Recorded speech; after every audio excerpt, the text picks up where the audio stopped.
A leak in the Supreme Court leads to chaos in the United States, and all of the backlash that is going to come from that. Could Roe v. Wade possibly be overturned? Is this a good thing? And what are the ripple effects of what could happen here? Welcome to Between the Lines. My name is Kyle. I will see you guys in a few minutes.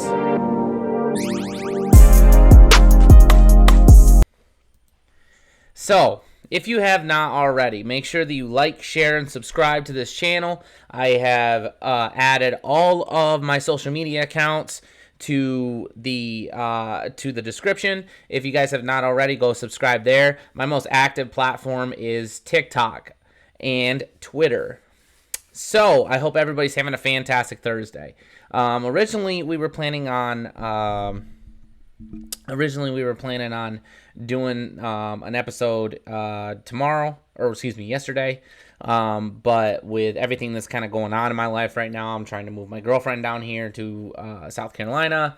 Trying to make as much money possible in regards to that, as well as dealing with issues going on in the economy.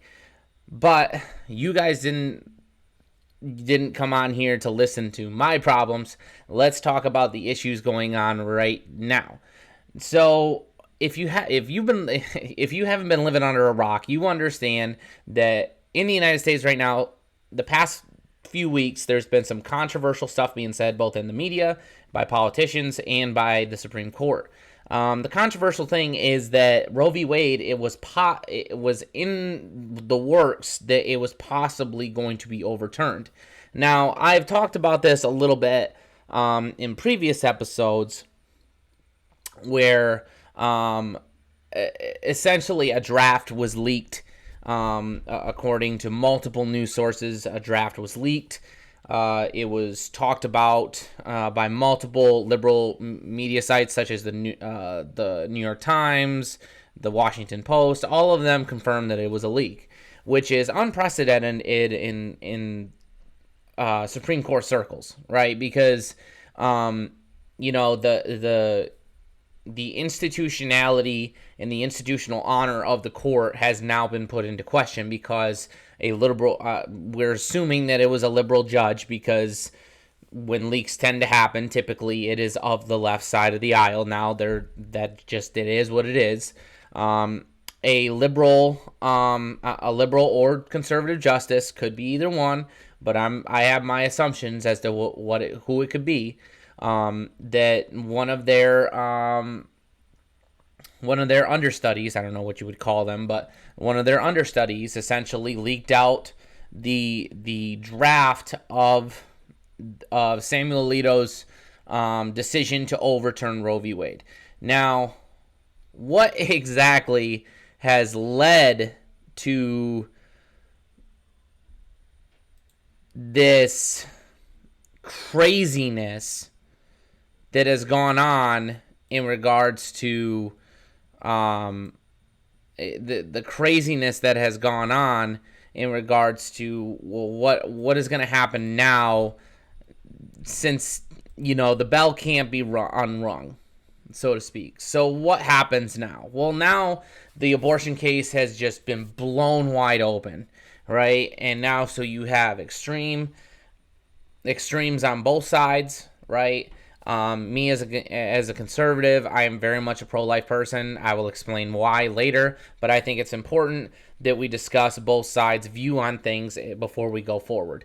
So let's talk about the pro-life camp. So the pro-life camp is primarily religious, although there is some elements of people who are atheists and other religions, but essentially their view is that, just to kind of dumb these things down for people, essentially a pro-life case is essentially that when you engage in risky behavior, such as unprotected sex, and things happen the way that they happen, I'm trying to keep this as PG as possible, when things happen the way they're supposed to happen when you have unprotected sex, you end up becoming pregnant. And that was your decision to have that child. Now,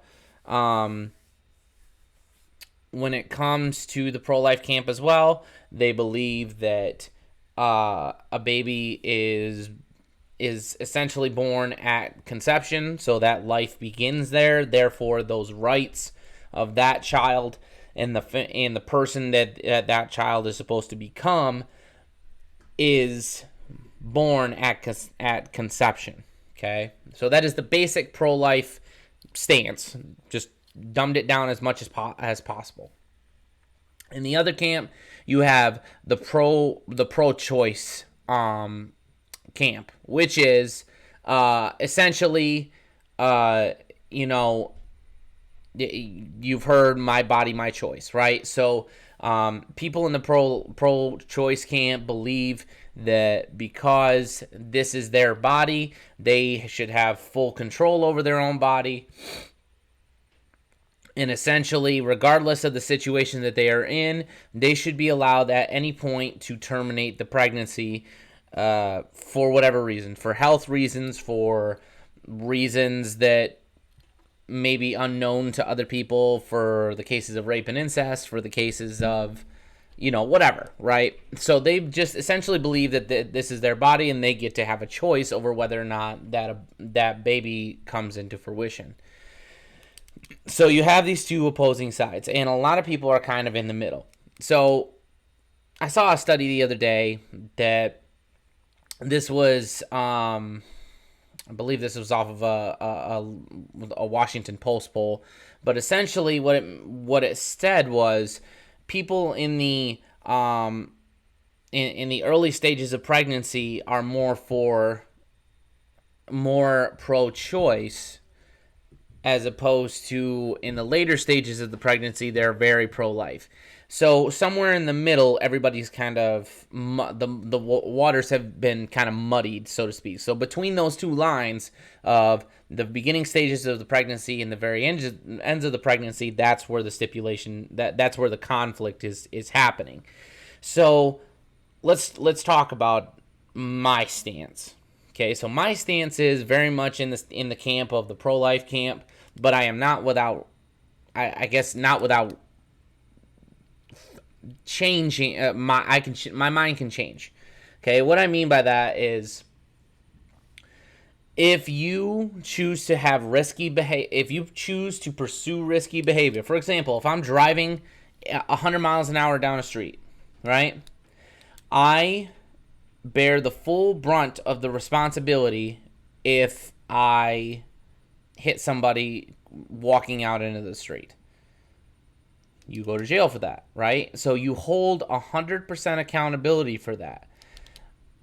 And yet, when it comes to abortion, all of a sudden, the mother's choices never get taken into account. See, this is the problem where the disconnect between me and the Democrats have. Democrats believe that when it comes to choices, you should not be held consequence to the choices that you make, which to them they believe that will breed ultimate freedom for people to fully express themselves as they see fit. But you're not, to me, you are not allowed. You cannot be freed from this cycle. You cannot be freed from consequence. It's just the way that life is. I'm very much open-minded to new ideas, but at the same time, realism has to come into play. And if you choose to have sex without a condom, if you choose to have sex without birth control, if you choose to have sex and allow certain things to happen, the reality is you get to lay in bed with the choices that you've made. No pun intended there, but that's essentially my belief, and I believe that when it comes to the abortion debate, it seems like you are taking a stance on the pro-life or on the pro-choice camp that is very, very selfish. Now, I know a lot of my pro-lifers will say, or my pro-choicers will say, okay, but what about the cases of rape and incest? Okay, that is less than 1% of all abortions ever performed. Okay? Now, if I were to say, if you were to say, okay, what about the cases of rape and incest? Okay, I would say, okay, that is a different story, and that is up to the person who, I would say carry that child to term and raise that child up better than the person who victimized you, as like the ultimate way to prove that you are better than the person who victimized you. Now, most people don't think the way that I do, but I'm not opposed to abortion in the cases of rape and incest. But however, what I am opposed to is what the Democrats are pushing out now, which is abortion all the way up until the time that the baby exits the mother's birth canal. Like this, that is, pardon my language. Watch out, 3, 2, 1. That is batshit crazy. Okay, there is zero reason you should go 9 months.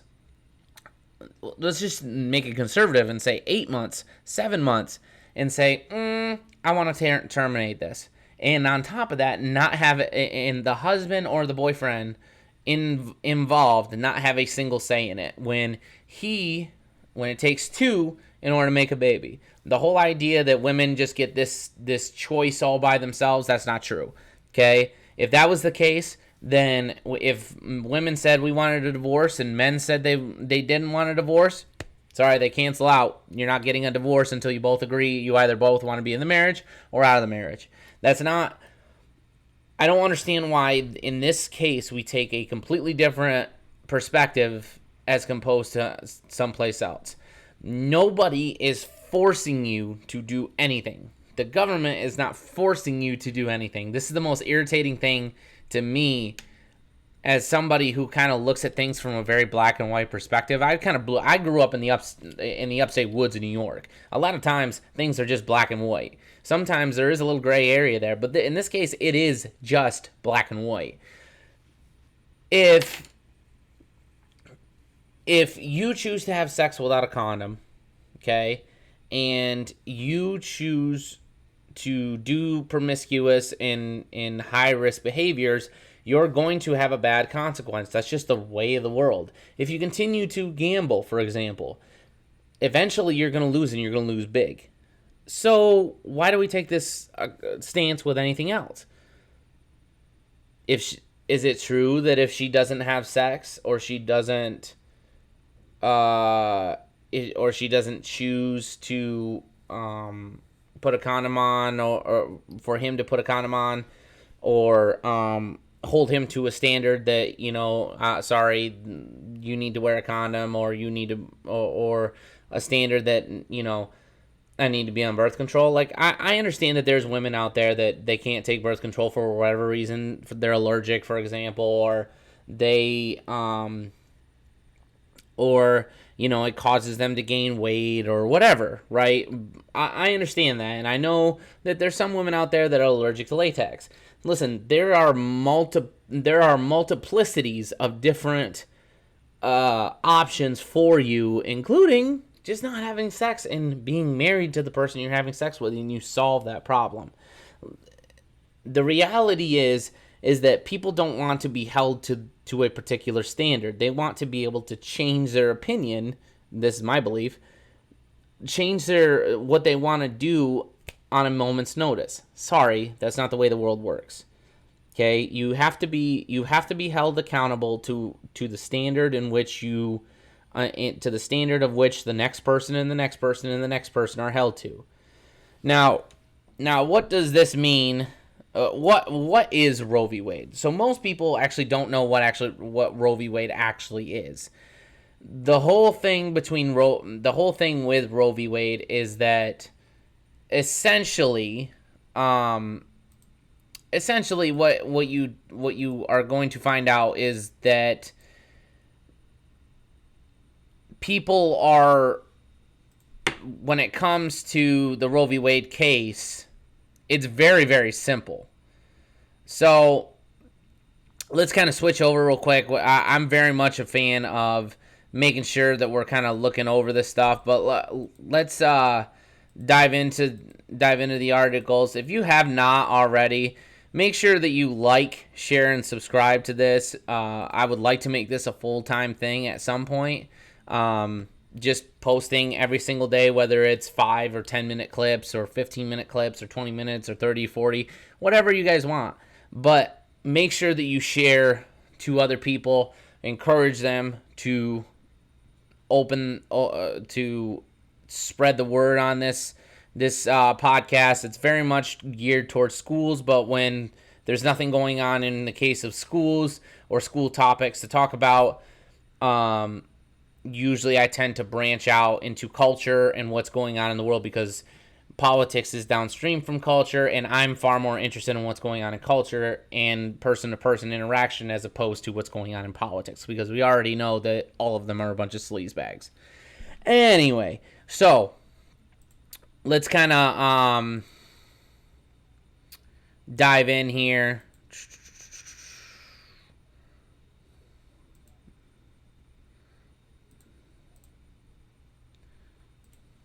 Okay. So, Roe v. Wade. Okay. So, I'm just going to kind of take some small excerpts out of this. So, Roe v. Wade was a 1973 lawsuit that famously led to the Supreme Court making a ruling on abortion rights. Now, everybody, including the people who voted on this, will tell you that this was a bad case. This was a terrible, terrible Supreme Court case, in which case, really, it essentially gave top-down government control to plan. Essentially, it gave the federal government the authority to say, yes, abortion should be paid for by Planned Parenthood, and it should be a state's abortion laws are superseded by the federal government saying, okay, abortion needs to be available. All right. Back then, it was safe, legal, and rare was what they originally had said. Okay. Obviously, that is not the case anymore. Now you are told to shout your abortion. It's a great thing, all of this other stuff, when in actuality, most Americans are not in that camp. So Jane Roe, an unmarried pregnant woman, filed a suit on behalf of herself and others to challenge Texas abortion laws. A Texas doctor joined Roe's lawsuit, arguing that the state abortion laws were too vague for doctors to follow. He had been previously arrested for violating the statute. Okay.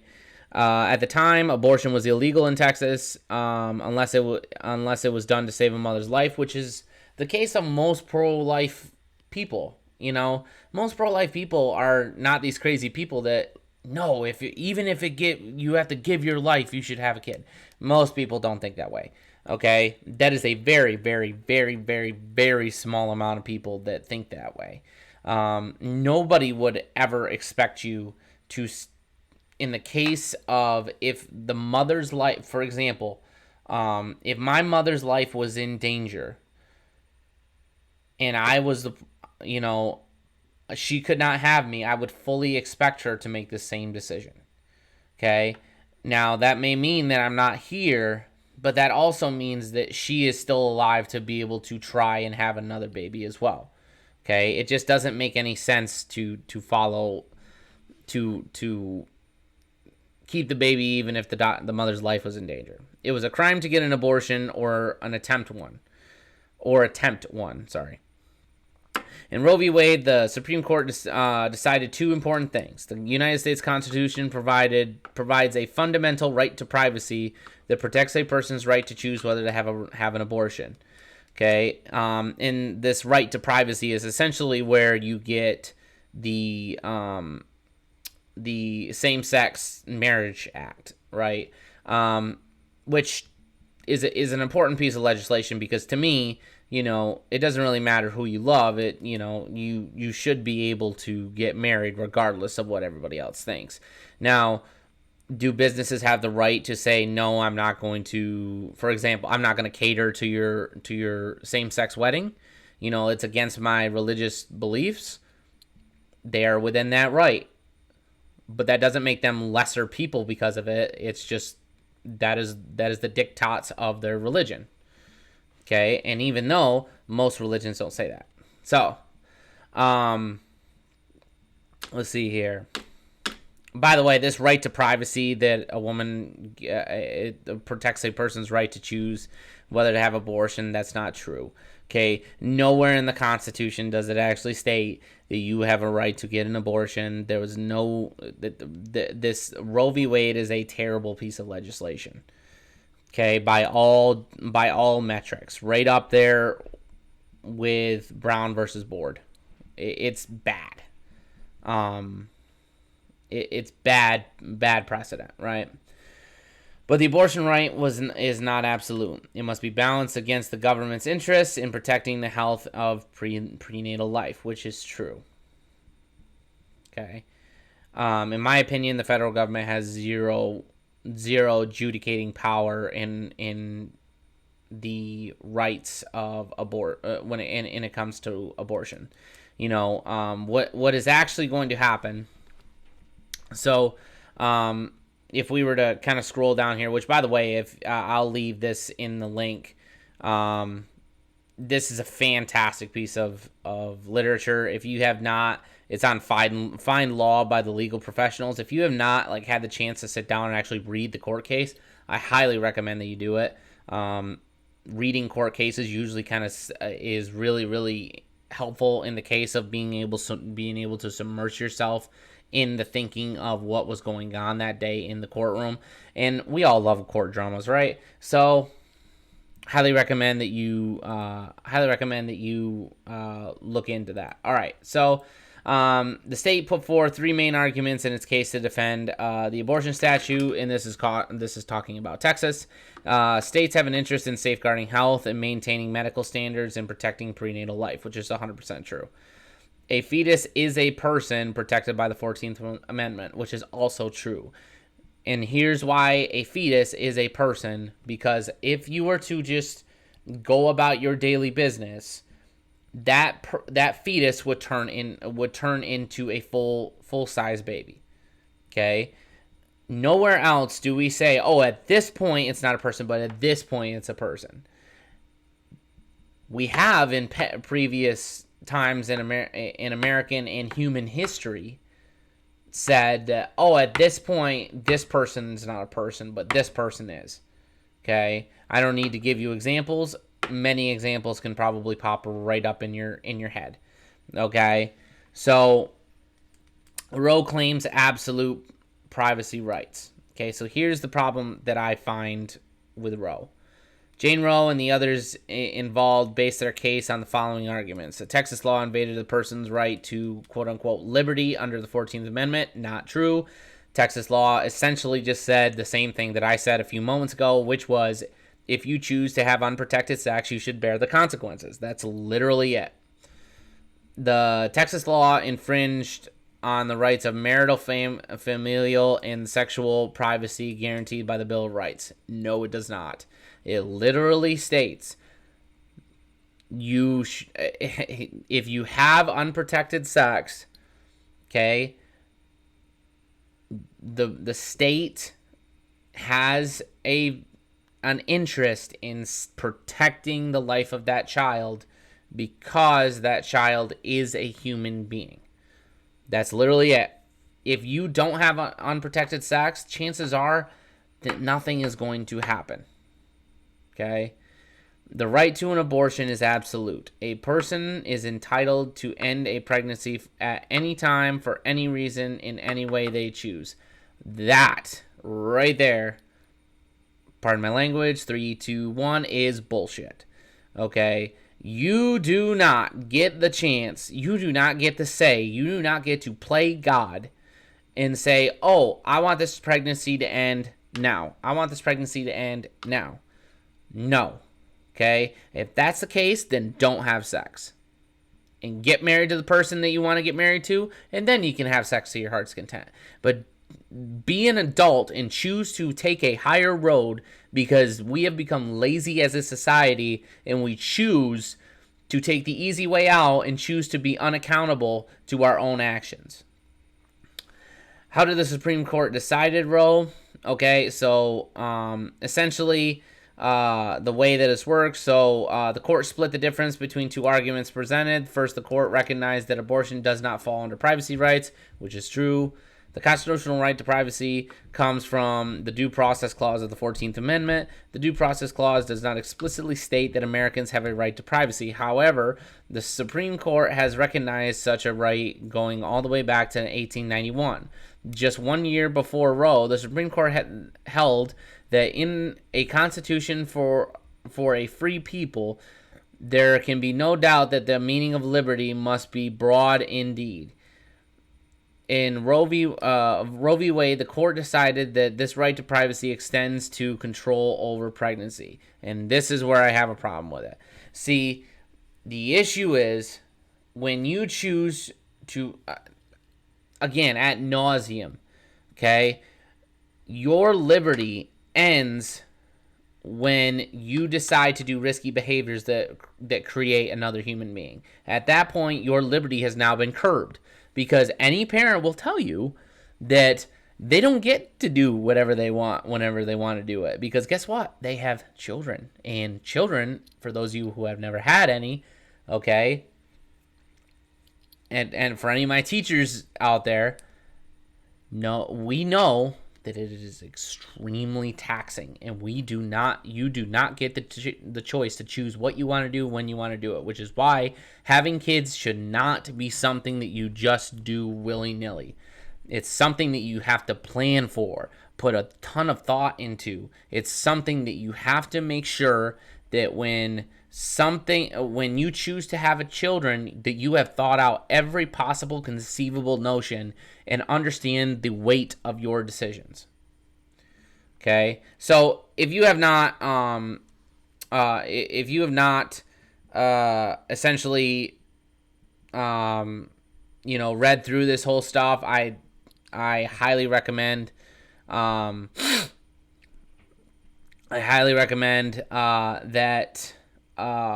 you look this stuff up. We're gonna hop over to the New York Times now, this garbage organization, but every once in a while they'll do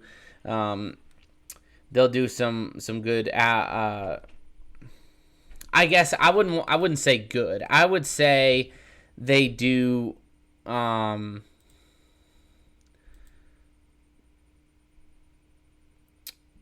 Essentially, they do propaganda for the left wing of the aisle. So it's important to kind of show the contrast. Okay, you notice that most people on the right don't necessarily take a huge. Most people on the right are very much like, okay, well, you chose to have sex, you choose to have an abortion, you choose to have a child, essentially. All right, so let's kind of watch this video. This is going to be very interesting to see what people say here and how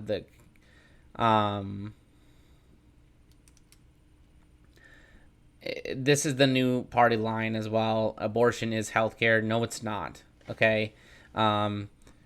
Nobody is arguing that for the life of the parent that you should be able to that you should not be able to have an abortion if the mother's life is in danger. And most people are not arguing that in the case of rape or incest that the mother does not have has a serious a serious decision to make in regards to if she wants to keep that baby or not, because that's understandable. But that's not what these people agree to. You see, because if you were to just outlaw all other abortions and just be like, okay, in the case of rape or incest, that's okay, and in the case of the mother's life being in danger, that's okay, these people would not be okay with it. That's the reality of it.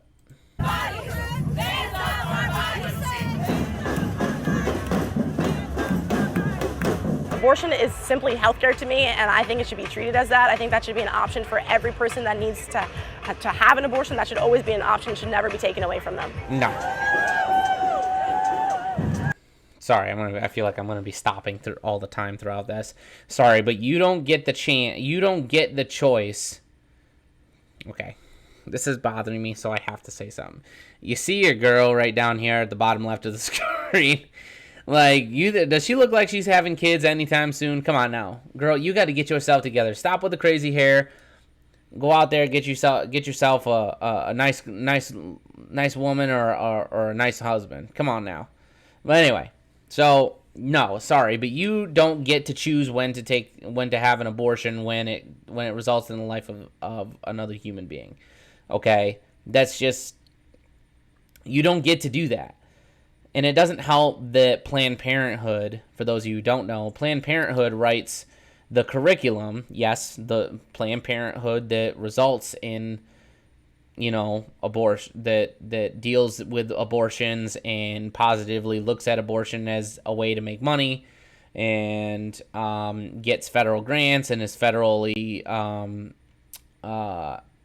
funded by the federal government. Yes.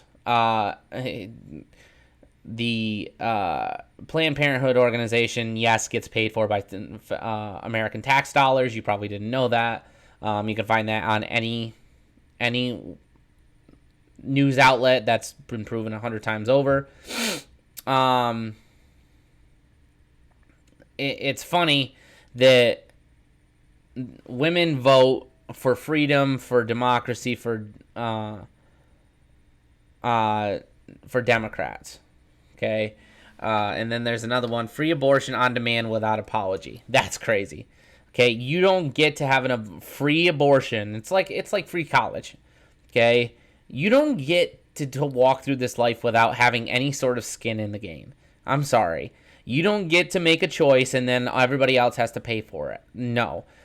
Make a decision on something. Think about the consequences before you do it. Be a damn adult. Ugh, I feel like this should be my moniker, for crying out loud. If we lose this, I worry what else we'll lose next. Are we going to lose access to IUDs? Are we going to lose access to other birth control methods? Good Lord. Okay. Nobody is going to go after birth control.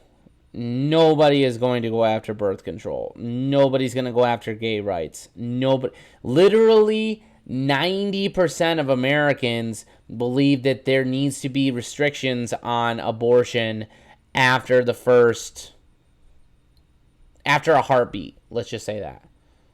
After a heartbeat, most Americans are like, yeah, there needs to be something put in place there, because that's not okay. That's the problem I have with it. Nobody's going to go for gay rights because it has nothing to do with that. Most people unanimously, America is the most tolerant and most racially and culturally diverse countries on the planet. And the idea that it's a systemically racist country, no, it's not. That is also a garbage lie promoted by BLM, which it was proven to be a scam. For those of y'all who didn't know, for Patrice Cullors,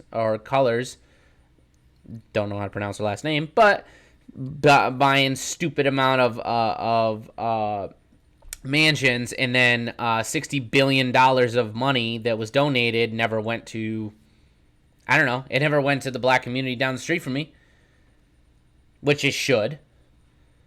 None of that money went to black communities. It never went to black schools. It never went to black nothing. Okay, so don't preach to me about a systemically racist country when, if you're going to donate money to an issue, great. But to then turn around and never have that money be received by the communities that you propose to support, get out of here. And I worry that the people who don't care about me and my children are making decisions that are just going to get worse for us.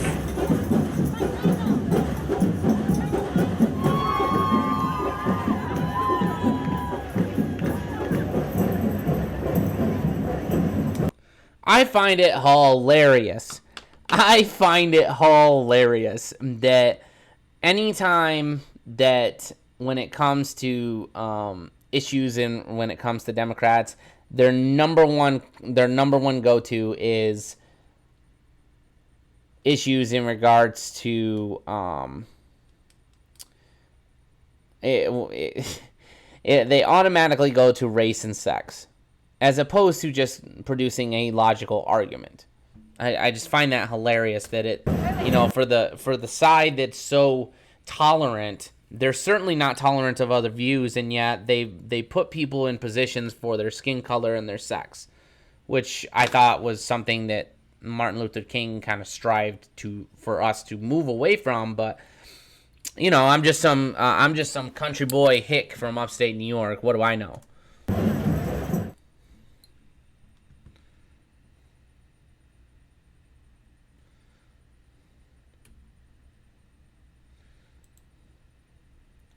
Okay.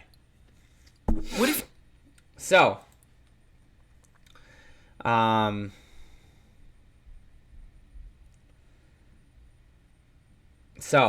let's kind of dive into this a little bit here. Colleen Lunsford, 42, a lawyer from Arlington, Virginia, brought her 5-year-old daughter, Orla, pointing to her daughter, she said, attend the march for her future and autonomy. That's just gross. That's gross. I'm sorry. Colleen, you should be ashamed of yourself. This annoys me to no end. Parents, stop pushing your children into adult issues. Stop doing that. You're not setting them up for success. You're not making them more tolerant people. Kids, if you've ever met kids, if you've ever seen kids play with each other, kids are pretty tolerant. They don't know anything about sex, race, or anything when it comes to being an adult. A lot of people don't even necessarily care about. When you push kids into a situation where they're naturally going to want to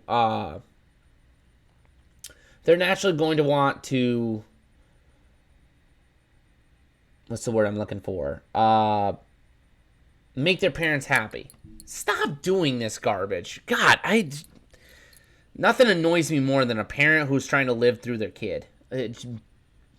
Pardon my language, 3, 2, 1. It pisses me right off. I can't stand it. Anyway, so what happened? So, for those of you who don't know, they tried to, excuse me, they tried to pass a bill to protect abortion through the Senate, and of course Republicans blocked it, which they should, and it failed in the Senate, which it should. Okay, there is the federal government does not have a right to pass federal abortion uninhibited through. They don't have a right to no, sorry. This is just a play by the Democrats, because they knew that even if the Republicans pushed it through, most people would not agree with this.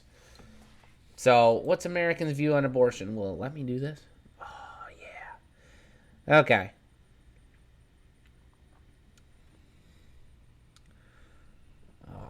God. No, I don't care about this. I don't want to subscribe for a week. No. Well, anyway, so apparently this is not going to work with me, but whatever. So you get the idea.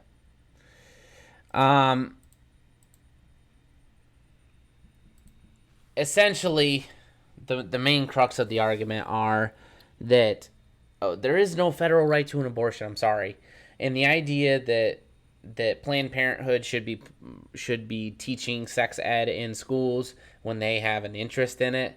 No, they need to be taken out of schools immediately, and then a new curriculum needs to be put in place. And then finally, again, ultimately, what nobody is telling you is that if Roe is overturned, it doesn't mean that abortion is illegal across the country. That's not what it means at all. What it means is that the federal government is out of the business of doing it, which is good, because if you've seen the past year and a half, government needs to be toned down from having a ministry of truth, which we're going to talk about next week, having a ministry of truth that dictates what kind of information is okay and what information is not. Sounds very Soviet Union like, but anyway, I digress. the federal government has way too much power as it is. Federalism needs to take hold. People in New York do not live the same way as people in South Carolina. South Carolina people do not live the same way as even people in Florida. Okay, although they may share similar views and they may vote very similarly, they are not the same way. So what that's going to do for Roe versus Wade, it's going to trickle it down to the states, and the states will handle it how they choose to handle it. And the states will vote on it according to the people who live there, which is fine. California, you want to do abortion all the way up until they leave the birth canal and maybe 18 years after, go right ahead. South Carolina, more than likely, judging by how it stacks here, there'll probably be certain limitations, more or less closer to the Texas Heart Bill, and I would be okay with that. I'd be okay with a full ban. But do I think it's necessary? No. I think a heartbeat is very, very reasonable. It's funny, my cousin and I have had disagreements with this in the past. He's just like, oh, well, that's not your body. Why is it something that you care about? And I care about it because it's another human being. Because another human being should have the right to live this life, to live a life that is based on struggle, that's based on overcoming hardships and helping others and creating a world that is better for people, but with them in it. And I think a lot of this also comes, a little bit of this, well, I say a lot of this, it comes from an erosion of Western civilization and what it mean, and you see a lot of tribalism and people refusing to admit that they're wrong and choosing to ignore facts and reality, as opposed to this idea that if we can just get rid of the other side, we can produce utopia. Well, that's just not realistic. But we went over a lot today. 42 minutes, holy cow. But this was something that I needed to talk about. It's a topic that's in the news, and I try to give you my opinion as black and white as I can. I try to base my opinion not on my personal feelings, but what I believe in regards to the data that I've seen. When it comes to data or things that are presented to me, I usually try not to bring religion into it, even though, my values obviously do play a role in it. I try to give it to you as black and white as possible. At least you understand, at least my bias before you come onto this channel, as opposed to, say, CNN or MSNBC that proclaim that they're objective news sources. No, they're not. Okay? If you believe places like CNN, MSNBC, the New York Times, the Washington Post, they're just objective news sources, I got a bridge down here, I'll sell you. Okay? So, make sure you like, share, and subscribe. For some reason, the algorithm is pushing for more sharing. So if you have the chance, make sure you share. I will share it to my accounts. But yeah, I hope you guys have a great rest of your day. I hope you guys have a great weekend.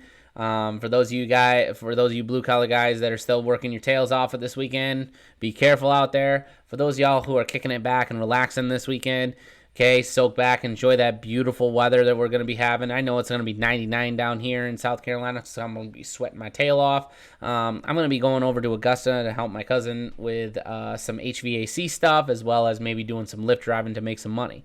So I will be busy all weekend. But I hope you guys have a great rest of your day. Continue to make the world a better place. Have conversations. Continue to view the other side as somebody that has a different opinion in you, not that they're evil. And thank you for joining me today. My name is Kyle Grover, Coach Kyle Grover. I will see you guys next time. Between the Lines, signing off.